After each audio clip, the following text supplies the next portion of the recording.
So, what's trending? Bridging your Catholic faith with your everyday life. You're listening to Trending with Timmerie on Relevant Radio. Hello, good afternoon. This is Stacy Trasancos again, in for Timmerie today. I'm so excited to be back with you for this hour. So we got several great things to talk about that are current issues, but ever ancient, ever new issues as well. I want to talk about that famous story in the Bible about feeding the 5,000. There's been a lot of talk about it since yesterday. It's always something we're thinking about. And there were some comments from Pope Francis yesterday from St. Peter's Square where he was talking about the 5,000. And it had some people in the Catholic cyberspace talking about, what is a miracle anyway? Should we ever try to explain miracles with reason? Should we just reason our way out of the supernatural? Was that even what the Pope was doing? I don't think it was at all. And how do we think about the feeding of the 5,000? Like with a mature faith, because you kind of take that story, or I know I did. I just kind of took that story as another great story among others in the Bible when I was a kid.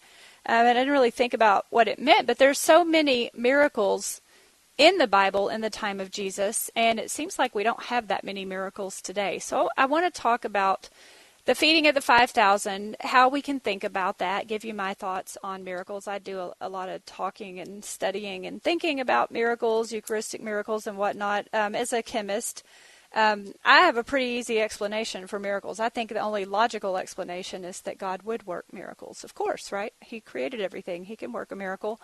But I'll talk about the feeding of the 5,000. In the second segment, I want to move on to a pro-life story that is playing out in the UK and with the U.S. and with Israel as well, getting involved in the life of this child named Atla Fixler, a 2-year-old girl on life support. In the UK hospital, her parents want to move her to seek treatment outside the country, and Israel and the U.S. both have offered to treat the girl, but it seems like the UK is not letting her go. And it prompts, we've had other stories like this in the past. This is certainly not a new situation with a child that's very sick or on life support. The parents want to get help for the child. The doctors have a different opinion. The politicians get involved. This happened almost 4 years ago with a little boy named Charlie Gard, who did die when they withdrew life support against his parents' wishes. And even I remember going back in 2018, a toddler named Alfie Evans, who also died when life support was removed against the will of his parents. So it's something that we need to be aware of. It's something we need to talk about, and God forbid that any of us find ourselves in such a heartbreaking situation. What is the church's guidance here? What does the church say are our obligations as parents, and how much can we fight? What should we do if we ever end up in a situation like this with a very sick child whom we wish to continue treatment, but the government does not? Or the medical professionals decide it wouldn't be in the child's best interest. Who's in charge of what's in the child's best interest? That's a bioethical issue, and the church does give us some guidance here. The last segment I want to move on to, of course, I know here around the St. Philip Institute, where I am the executive director with Bishop Strickland. I have a wonderful team of people who focus on family life and faith formation. It's Natural Family Planning Week. I know. Some of you, I'm a grandma now. I'm a glamma, as they say. I have 6 grandchildren and kind of onto a new phase of my life. I still feel young, though. I still feel like I chase toddlers all day. I chase teenagers, but and I love them to death. But this talk about natural family planning, it's back. It's Natural Family Planning Week. The USCCB has called the week to have, to hold, to honor, supporting God's gifts of love and life in marriage. And it always we take this week in the summer, I know we plan for it all year long, to talk about what is NFP, why aren't more people using it, what can we do to encourage more people to practice natural family planning? How can we educate them? I know for the people who deal with this all the time, it does get frustrating because it's such a good story, but it's like any time you're practicing virtue, it's hard. It can be hard, and it's not really, well, it's very countercultural. It's against what most people are taught in our culture, unfortunately. So I want to talk about Natural Family Planning Week and share some of my thoughts on it from this different phase of life, because I remember when I was a younger mother and a scientist thinking, oh, that's really cool. The church tells us to collect data on our bodies. Go figure. Like, how cool is that? And to know our bodies and to take control of what we do and to discern in the virtue of prudence what we want to do in our families. And so I'm kind of in a different place, having gone through 5 children. I already had 2, but 5 children after I converted to Catholicism, and then 5 miscarriages, which made me want to not be open to life if I was just going to get death. More than ever, that was one of the hardest times for me.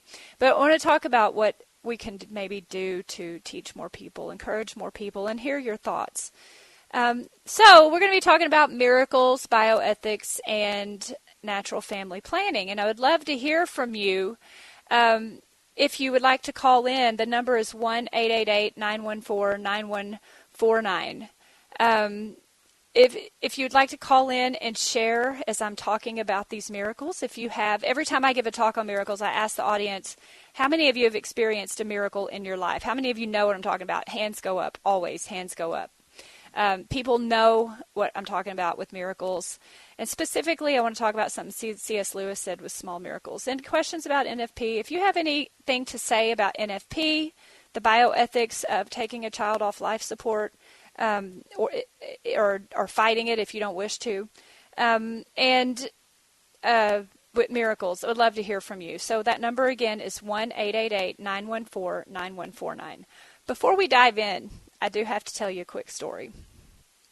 I just got back from Los Angeles with 2 of my teen daughters. I actually got to meet Timmerie out in Los Angeles. We were both speaking at Vox Vitae by Catherine Contreras. She's got an organization out there. And they have this camp every year for teenagers in the area to come spend an entire week at camp learning about pro-life issues. They spend the first day learning about how to pro-life apologetics. They spend the next day learning about what it means to be pro your own life. Like, teenagers need to hear that. It's not just about the babies. It's about also your own life. How are you going to be pro your teenage life and discern what God's will is for your life? And then they talk about the legislation and politics. And then they actually take the kids out to pray at a Planned Parenthood. Excuse me. I need to get a drink of water here. So I got to meet Timmerie and her little baby and say hello to them in person. So it was so neat to actually get to meet her in person after babysitting her show for her every now and then when she first had that baby. Okay, so I see some calls coming in. That's great. So let me just get to this first issue here about the feeding of the 5,000. At the Angelus yesterday at St. Peter's Square, Pope Francis was talking about the feeding of the 5,000, and he was talking about the love that boy showed when he gave up his food. You know, the apostles are like, how about you share your food? And the boy was willing to how many times we do that? Hey, little kid, share your food with all of us. We're hungry. But the boy, that was an act of love that he gave his food. And then the apostles were able to turn that into, or Jesus was able to turn that into, for the apostles to pass out the 5,000, to feed the 5,000, the loaves of bread and the fish. And this is a really neat miracle. One of the most fascinating things I remember reading about miracles is in C.S. Lewis's book on miracles. And he said something that I had never thought about. I want to share that with you. He said there are several miracles in the Bible, like the wedding at Cana when Christ turned the water into wine, and this miracle here of the feeding of the 5,000, that God the Father, God the Son, God the Holy Spirit created the universe from the beginning of time and holds everything in existence. And when this small miracle was worked, I mean, it is small. Feeding the 5,000 doesn't seem small, but think about it. God the Creator said to all the species, he commanded all the species from the very beginning to be fruitful and multiply and replenish the earth. And on that day, at the feeding of the thousands, the incarnate God did the same thing, but in a close and small way. Under his human hands, a workman's hands, I'm quoting C.S. Lewis in his book, Miracles, he did what he has always been doing in the seas, the lakes, and the little brooks. It was kind of a miracle of time. Like every season, water is turned into wine. Every season, the fruit grows by water, and the fruit becomes the wine by human hands, the work of human hands. And so instead of it being over a whole year or several years, the water was turned into the wine instantly. And just like at the feeding of the 5,000, instead of grain, a small grain growing and becoming many, many, many grains, the bread was multiplied instantly. Instead of the fish multiplying in the ocean, the fish were multiplied instantly. And C.S. Lewis calls this the part I love. He calls this a close and small miracle. And that makes me think of, in our own life, how many times are there, this is the part where people raise their hands when I give these talks, how many times have we experienced the close and the small miracle? I know in my own marriage with my husband, of course, with my husband, what else is marriage? But I don't like to be redundant, sorry. But I know in my own marriage, I love that there are so many little things that happen that coincidence cannot explain. Like sometimes we calculate because he's a mathematician and I'm a chemist, sometimes we sit down and put pencil to paper and try to, say, what are the chances of that happening? And they're infinitesimally small. And so we always laugh at that, like, what is the chance that happened? And it's almost like God just taps us on the shoulder and says, hey, Trasancos family, I'm here. I see what you're doing. I'm here. I call them little affirmations. And God just puts things in our way that we see that can't be explained. I mean, we've had flat-out miracles happen where there wasn't any natural explanation for what happened. And we've had other close and small miracles where it's just a miracle of circumstance. Like, how did it come to be that these things happened at this time? Like, it's almost like God knew we needed to see that good thing. And, that's one of the ways our marriage is to become one. We have a million little memories like that nobody else in the world understands but me, him, and God. Because if I tried to explain to you all those things, and you know what I'm talking about, if I tried to explain all the details, it would take a while. It would take longer than we got in this show. But Pope Francis used the same kind of language. He was talking about the logic of smallness in giving, the close and the small miracle. So if you have any examples of miracles like that too, and it won't take too long, I would love to hear from you at the number 1-888-914-9149. Okay, so we have a caller. I'd like to take this caller before we go to break, because we'll move into talking about NFP later. Hi, Robert. Welcome to the show. Hi, how you doing? I'm doing good. It's good to talk to you. Thank you. Same here. So you have a question? Yeah, so I've been married for 15 years now. Me and my wife, we have 4 kids now. We have a baby. She decided to get on the pill after 15 years because she feels his last pregnancy, well, with this baby, like a lot of stress has brought upon, has come upon her because of the baby and the other 3 kids and taking care of the house and the kids and all that. So she's like, you know what, this natural planning thing, I feel like if I get pregnant one more time, I feel like it's going to fail me, and I feel like my head's going to explode if I get pregnant one more time. So I've always seeked help with, like, our local priests at our parish and everything, but I feel like they kind of, like, misguide her and misdirect her.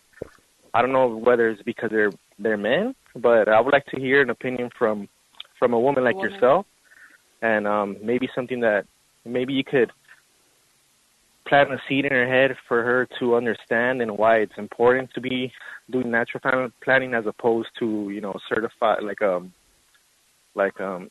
instead of, you know, being on the pill, you know. Have you, so this is hard, Robert. This is so hard, and I'm just going to give you advice because you ask it, and I hope that I'm not overstepping anywhere, but I'm giving you advice from my own experience, and I give you the same advice that I would give to my older children who do ask me about these things. So in marriage, you guys have to make decisions together, and have you ask her more. Like, I think sometimes empathy goes a long way.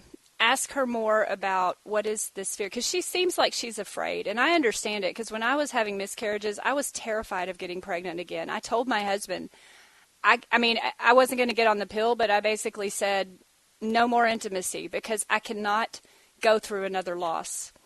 And a lot of it, and it caused problems with us. So I'm not saying we did the right thing. It caused problems with us for many years, and we've been married longer now and worked through it all. But what I really needed as a woman was someone to listen to me, to feel like someone understood, to feel like I wasn't being judged, I wasn't going to be called a horrible person, because there's a real fear of failure when you're a woman.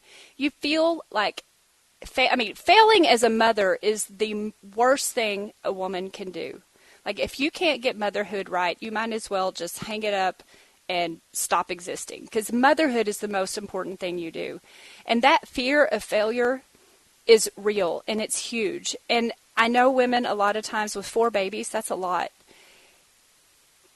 Being understood and being told, I know you're scared, but we're going to get through this together. I'm going to love you no matter what. And you have to, Robert, you have to mean it. You have to be ready to love her even if she stays on the pill. You're supposed to guide her to heaven. And you're going to have to pray for her, and you're going to have to kneel before the Lord of the universe, who holds us all in existence, and say, Jesus, please let me see her through your eyes. Please let me understand with supernatural empathy what she's going through, and show me how to lead her to heaven. And then be patient. God will show you what to do. But in the moment, I mean, when your kids get older, they're going to do things that you don't think they should do, that you know are bad for them, and you're going to want to duct tape them and put them on the couch and say, you're not going anywhere until I know you're doing things that are good. But it just takes a lot of perseverance like that. And I just want to affirm for you that, I mean, God bless you for caring. God bless you for not wanting your wife to be an object, for wanting to have that closeness with your wife. And maybe tell her that. I don't want you to be an object. I want to work through this together. And then, you know, you might have to be willing to go to extremes of abstinence for a while until she figures out how to get her head around this. Because it's scary. It's just very scary. And I'm sure it's scary for you, too, for both of you. Yeah, I get it. I was told that by another priest as well. It's just the repercussions, and I know a lot of women get a side effect from it in the long run, and they develop cancer or whatever it is. And now it seems like I know a lot of women who have died. You know, I have a lot of friends who their dads are widowers because the moms are dying sooner now than the dads because they were popping this junk in. And I'm just scared that my wife, something's going to happen to her 5-10 years from now that is going to leave me at a point where I'm like, damn, man, that's what I get for letting her stay on the pill, you know? And I just feel like I'm at a dead-end road, and I'm just like, you know, the abstinence part, I could do that. I could, you know, God gave me a gift of self-control now, so I don't really care about that part. I just care about my wife's well-being and her health in the long run. You know, because I know she's putting in poison little by little in her body, and there's going to come to a point where something's going to, you know, react bad, and I'm going to be in a deeper hole than I am now. and you'll feel responsible. I mean, you two have to talk about it. You have to talk. You have to tell her that. Just pour out just what you just said to me now. Tell her that. Tell her your fears. These are my fears. So but tell her, I'm going to live with these fears. I just want you to know this is how it makes me feel. I'm worried about you. I love you. I can't imagine anything happening to you. If something bad happens to you, I'm going to feel responsible, like I didn't try hard enough. And I want what's best for you so bad that I want to just control you, but I know I can't. And I just love you no matter what. And I'm here. We're going to get through this. And I promise you, Robert, I can hear it in your voice. You two will get through this. And you'll look back and you're going to be giving people advice on this someday, just like I am now. I promise. Okay. Well, Thank you for your words of You are welcome. Words of encouragement, and I will say a prayer. Pray for us, that'd be great. I will definitely say a prayer, and please pray for me. All right. Well, we need to go to break now. We are going to head to break, and as soon as we come back, we're going to keep talking more about NFP and about this bioethics issue with the child that is now, what's his name? His name is, I got Alfie and the other one on my mind. Here we go. This little boy, Exla, that is on life support in the UK. Okay, so this is Stacy Trasancos, and I will see you right after the break. Thank you very much.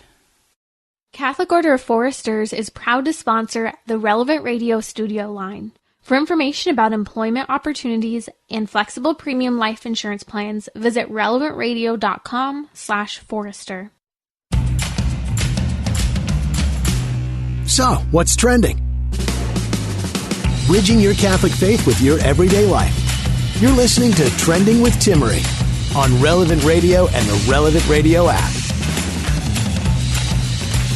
Hello, welcome back to the show. This is Stacy Trasancos in for Timmerie again.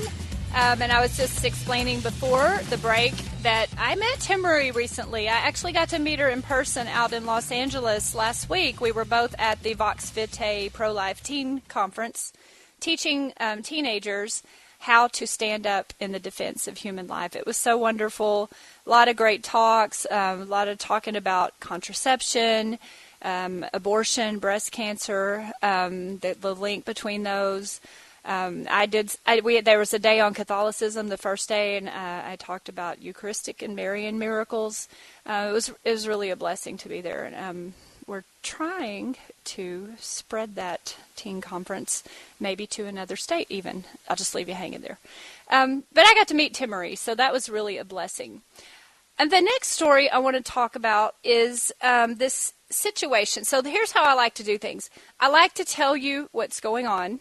That's how I think. I like to get my head around what's actually going on. And then I'm like, okay, what does the church say about this? So the first thing to understand is what's happening. And I think I bungled the little baby's name before the break. It's Alta Fixler. So it's not a common name to me, so I don't remember it. But what's happening? Let me tell you what's happening. So officials at the U.S. State Department are trying to intervene in the case of this little 2-year-old, Alta Fixler, on life support. She's in a UK hospital, and her parents want to seek treatment. The parents mostly want to take her back to Israel because that is where they're from, and they are Hasidic Jews, and the father and mother say that their religious beliefs, the majority of God-fearing Jews like to be buried in Israel, so they at least want to take their daughter. They want to take her for care in Israel, which Israel has said they would provide care for her, but they also want her to go back to Israel to be buried in Israel because they have this belief that the first to come back on the day of judgment will be those buried in Israel. Those who are further away will have to go through suffering before coming back to Israel. So on the day of judgment. So they for this reason want to take their daughter to Israel. And so the courts in the UK have looked at this, and they have considered the medical opinions, and they have declared, there's a really long 119-paragraph write-up on the consideration of this case, but the judge declared, for all the reasons being from the medical community and social justice, he made a declaration inherent jurisdiction of the High Court, that it is not in the best interest of Alta for life-sustaining medical treatment to be continued. It's in her best interest for a palliative care regime to be implemented. So that's what we're looking at here. It's not even about who's going to pay for the care. They did consider the religious concerns of the family and said they don't weigh heavily enough to change the opinion of the court. It's not a good enough reason to change the opinion being that it's not in her best interest for life-sustaining medical treatment anywhere. So that's what they're looking at. The U.S. has also gotten involved, and the neat thing about this is it has bipartisan support. So there are about 10 Republicans who drafted a letter on behalf of the United States to ask. They granted her a non-immigrant visa for the little girl at the U.S. Embassy in London. They issued a non-immigrant visa in the event that she could be discharged from the U.K. hospital, and if her parents choose to transport her to the United States for treatment, they're ready to go. She can come. And then presumably, maybe they could go from the United States back to Israel before she died. And the UK will not, the parents say they're holding our daughter hostage. They won't let her go. Now, this is in The Pillar. This is an article that The Pillar covered today, and by Joe Slama. And I appreciate that he compared this to other events that have happened in the UK that are very similar, very, very similar. And I mentioned it at the beginning of the show. In 2018, there was a toddler, Alfie Evans, and I remember these because I remember paying attention when these happened, and it's heartbreaking because you hear that they pulled life support, you hear that the child is dead, and you just can't imagine being in that situation. Alfie Evans in 2018, and about 4 years ago, Charlie Gard, G-A-R-D, died. Both cases they pulled life support, and the child died, even though the parents didn't wish that to happen. So there were significant medical issues. There are in all three cases, and in all three, Pope Francis has offered public support to the parents, saying that everything should be done, everything possible should be done to treat the child, that there's affection and sadness, and that he's close to the parents, and he's praying that their wish to accompany and treat their child unto the end isn't neglected. And so, if anything else you're listening, please pray for this family, because I personally can't imagine the despair I would fall into if that were happening to one of my children. But I covered this issue, as a mother and as someone concerned about bioethics. I covered this when I wrote the little booklet for Catholic Answers called 20 Answers Bioethics. And the neat thing about writing a little 20,000-word booklet is that you have to be very concise and to answer the 20 questions that are in there very concisely. But one of the questions I took up, the next to the last question, was, don't we all have the right to die? And what the church teaches is it's not that we have the right to die, we have the right to die with dignity. We don't have the right to die easy, okay? That doesn't matter whether you're 104 years old or whether you're 4 years old. You don't have the right to die easy, but we do have the power to die at peace and with dignity. And so if you're older, if you're an adult, you can die with dignity in your own heart, no matter, think of the martyrs. Think of those who suffer greatly with illness. You can still die with dignity no matter how battered your body becomes. You can die in your heart with the dignity. You can receive the sacraments, and even if it's not possible to do that, you can pour out your love and you can pray for the grace to be at peace with God. You can die with dignity for sure, no matter what the case is. It may not be easy. But we're supposed to be on a journey to sainthood, right? And that's what it is about. Our goal is to get to the end, to that very last second, where we fix our souls in goodness for all eternity at the instant of death. But if you're a child, You can't really make those decisions. If you're a little baby and you're 2 years old and your brain is not ready to think about those things, it's the job of the parents to make sure that their baby dies with dignity. And that is harder. It's like we were talking about with Robert in the last segment. If it's just you, you're in control of what you feel and think. But if it's your child, you're not always in control. That's exactly where we are with Alta. And so the parents are saying we just want our baby to die with dignity. And I do want to add to this, then let me give you the number in case anyone wants to call in. I would love to have your thoughts on this. That number is 1-888-914-9149. I'm Stacy Trasancos in for Timmerie.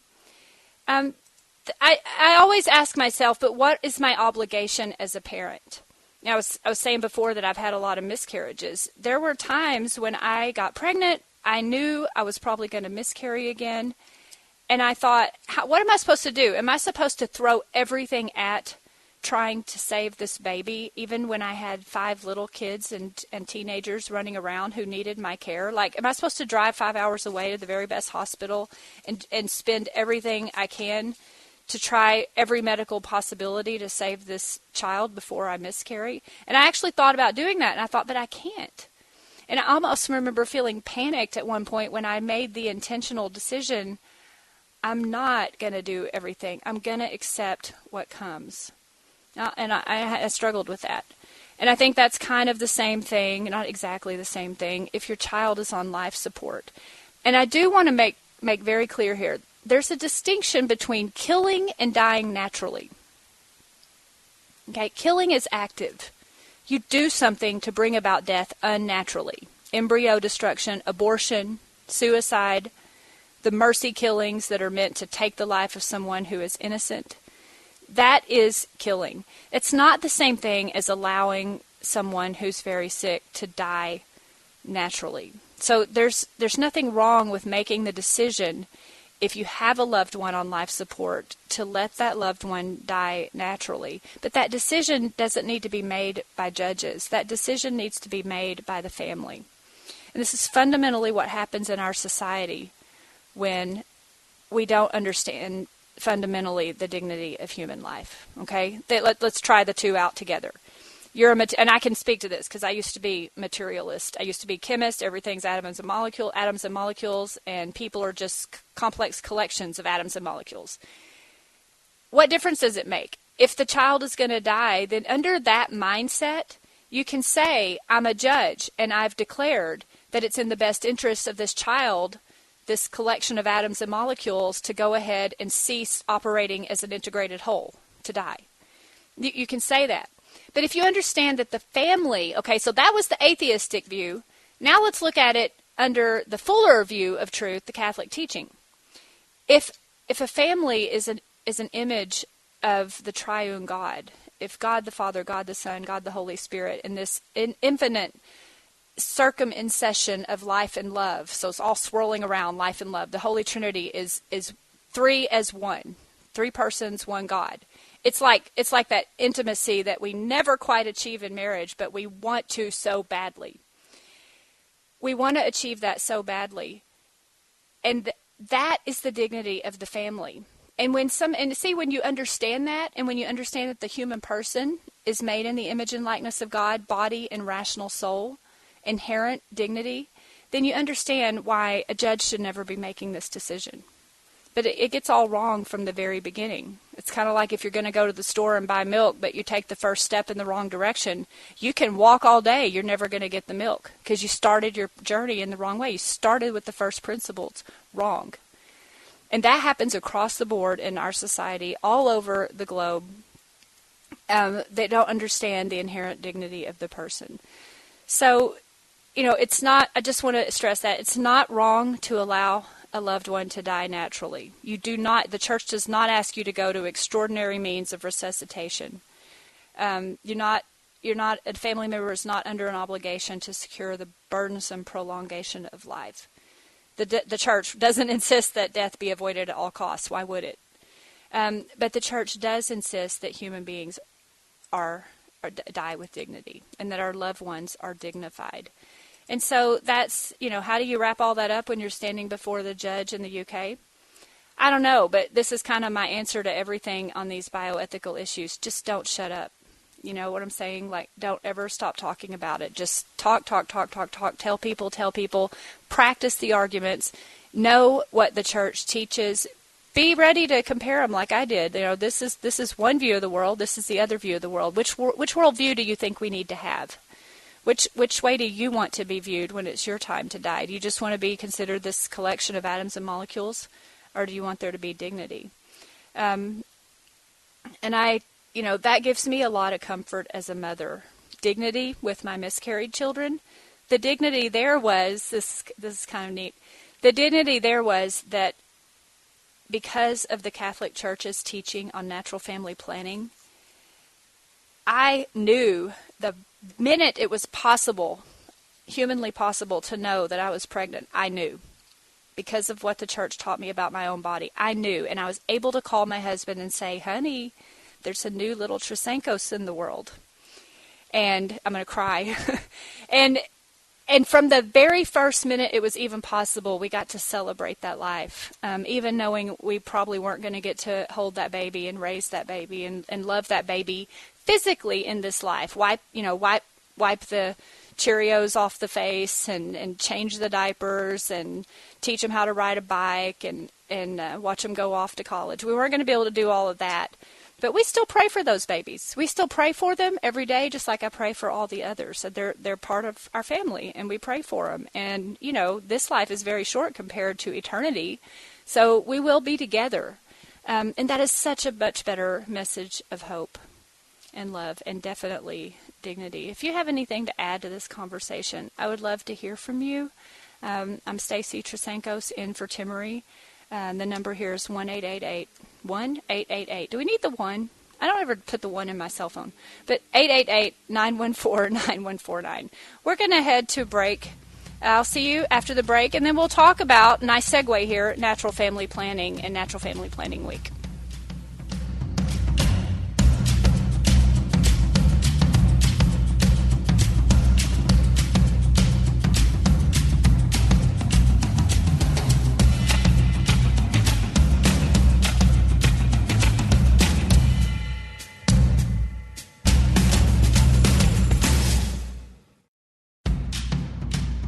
Bridging your Catholic faith with your everyday life. You're listening to Trending with Timmerie on Relevant Radio and the Relevant Radio app.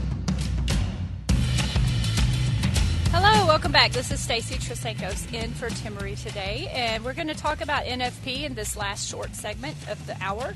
The number here is 888-914-9149. No, you don't have to dial the 1. I checked.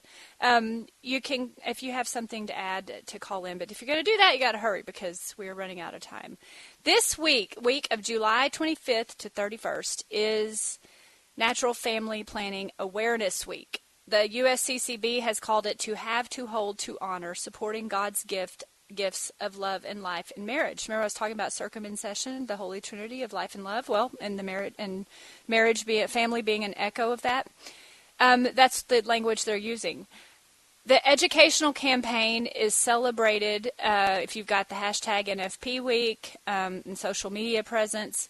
And there was an article today, so I'm talking about this article at Crux by Jody Marlin at cruxnow.com.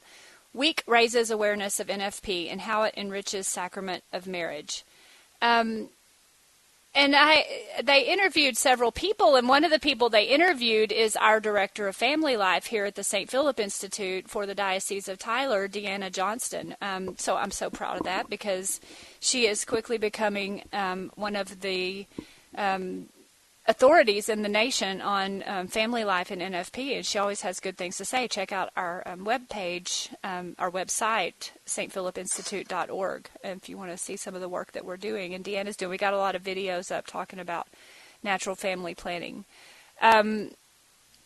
So we have this NFP week, and Teresa Notari was interviewed. So she is the Assistant Director of Natural Family Planning in the Secretariat of Laity, Marriage, Family Life, and Youth at the USCCB. And so she's also premier expert on these issues. So that's a long title, isn't it? So Teresa had a very interesting comment in the Crux Now article. She said that that there has been, the development of NFP provider organizations. So these are the organizations that provide education on NFP, is up sharply in recent years. And I can attest to that. There's all kinds of websites and programs popping up to teach people about NFP. But she says, if you look at it from the perspective of user rates in the U.S., the data, it looks like a failure. Why? Because less than 1% of Americans of reproductive age are currently using some type of natural method, which means a whole lot of Catholics are not using natural family planning. Okay, the rate is a little higher within the Catholic Church, but there are layers of knowledge and acceptance that we have here, and she's, asking, that's kind of depressing. It kind of feels futile that there are all these programs, but we're not getting people on board. And so I think that is one of the things we as Catholics have to think about. How do you get someone to make the decision to buy in to natural family planning? How do you get the family? I was wondering, Lucas is here listening in, and I know he has some comments about this. Lucas, what do you think about Natural Family Planning Week? Well, I think it's really cool. I mean, I'll be honest. So I'm also a convert to the faith, just like you, Stacy. And I remember hearing about natural family planning and just being completely struck because I'd never heard of it before. And I was like, wait, I just thought it was so natural that it was just a thing. Like everybody took birth control. Like that was just a thing that you did. So I think it's great that there's actually an intentional effort to try and bring an awareness to it. And when the more you learn about it, the more you learn how beautiful it really is and how scientific it is. Like it's based according to the way that the human body was created. Like it's not just like this kind of, like a harsh kind of just Catholic approach to raising a family. Like it's actually in accordance with natural law. It actually has a lot of cool information about how your body works. Like I was like, this is awesome. Like I wanted to learn more. The more I learned about it and the more I went through the process of engagement with my now wife. So, I think it's great. I don't know. Still learning a lot for sure. It does. How long have you been married, Lucas? Just a little over a year. Okay. So, this is what I found later on, because I've been married nearly 20 years now. It was hard at the time. It was hard, no doubt about it. But we have so many memories from those days to talk about. I mean, memories from having all the kids. Well, I mean, I'm going to be honest. We were like, we're bad at NFP. Just kind of like Jen Fulwiler says, we're bad at it. Let's forget it. Let's just have all the babies we can. But it wasn't completely an abandonment of reason. We also we knew when things were going to happen, and it did. Even though it was hard, it wove together a lot of stories that we have for later. And to you moms out there with teenagers, so you might get to this point way off in the future, Lucas. I am not going to tell you which ones because they would kill me. I'm just going to say I have 5 daughters. A number of my daughters knew when they were going to start their very first period because Mama was like, you got to know about this. Your school's not going to tell you all this stuff. Nobody's going to tell you this. Like, I'm going to tell you the full story. And I told them the full story, and then the girls started telling each other about it. But that's pretty powerful because when you're a teenage girl, the thought of starting your period is horrifying. But several of my daughters, they knew exactly about within a day or two when it was going to happen because I taught them NFP way before. Like, this is how you're going to know. So they were ready. They were like, we got this. Let's go. We got this. I know it now. I got it. But it's beautiful in that way because talk about dignity of your body. It's beautiful. What do you think about this, Lucas? So this is kind of... I'm going to be honest. This is a pet peeve of mine. If we're talking about ways to get more people on board, and it may just be me, it may not be anybody else that thinks this but me, I cannot stand the word mucus. Nope. I am there with you. I think they need to find a new, because the first time I heard mucus-only method, I'm like, what, snot? Like, Yeah. Or, like I didn't, and the USCCB calls it cervical mucus methods. But that is a turnoff. Like, well, so this is a question that I have for you, maybe. So, and I think maybe a lot of people have when they're first kind of learning about NFP is you're like, okay, there's NFP, but then all of a sudden you learn that there's like 5 or 6 different kinds of NFP. Or different methods rather, and I don't even know all of their names off the top of my head, but I don't know if you have any insights on like this one usually works better, or like if you're in this state of life, or I don't know if you could speak to that at all. But yeah, so the 3 kinds are, and we have these at stphilipinstitute.org. Deanna did a great job of breaking them all down. There's the cervical mucus methods, the symptothermal methods, and the symptohormonal methods. And I don't think when I was going through it, they had all these different words. But the cervical mucus, basically, you're just looking at your body's signals, the M word that I hate. You're looking at that. Symptothermal, you're looking at the symptoms and you're looking at your temperature. Symptohormonal, this is, I think, probably the most complicated. It involves an electronic fertility monitor.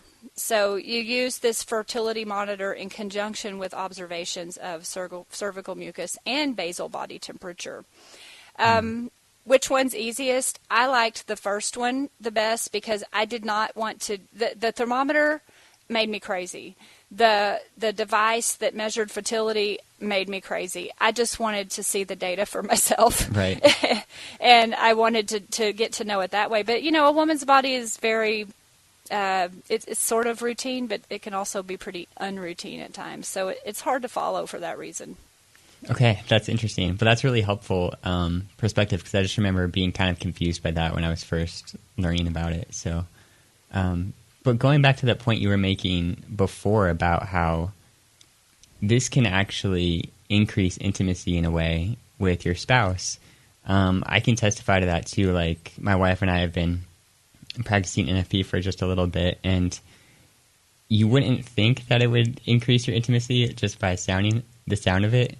But actually abstaining, it's like taught me personally that like I need to view my wife like I've begun to like value her more. And then like when we are intimate, then it's like, okay, like this is so much more meaningful than just, I don't know, just satisfying a desire, Yeah, it teaches you how to be, because I'm in my 50s, my husband's in his 60s. You move on further in life. That youthful intimacy when you're fertile and you're going to have babies, your body changes when you get older, and it is that deeper intimacy that you're going to need for the long haul.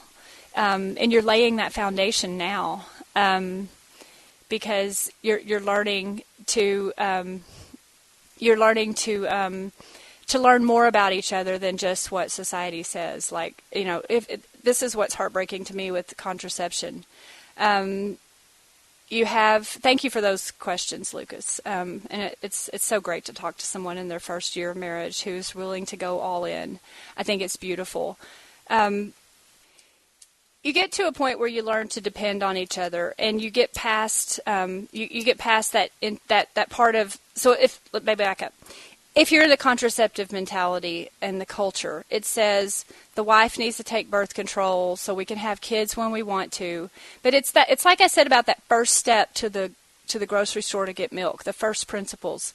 If you mess those up, you can walk all day long and you're not going to get where you're trying to go. And where you're trying to go here is to have a long-lasting marriage where the two of you grow closer. I mean, you may be married for 50 years, but you could still be in the same house and not be intimate, and that happens to a lot of people. You never establish those bonds.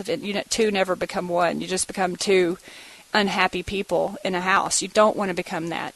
And the contraceptive mentality furthers that. It's just like I was saying with the bioethical issues, and even with the miracles. We lose sight of that spiritual, supernatural reality and the miracle of a child.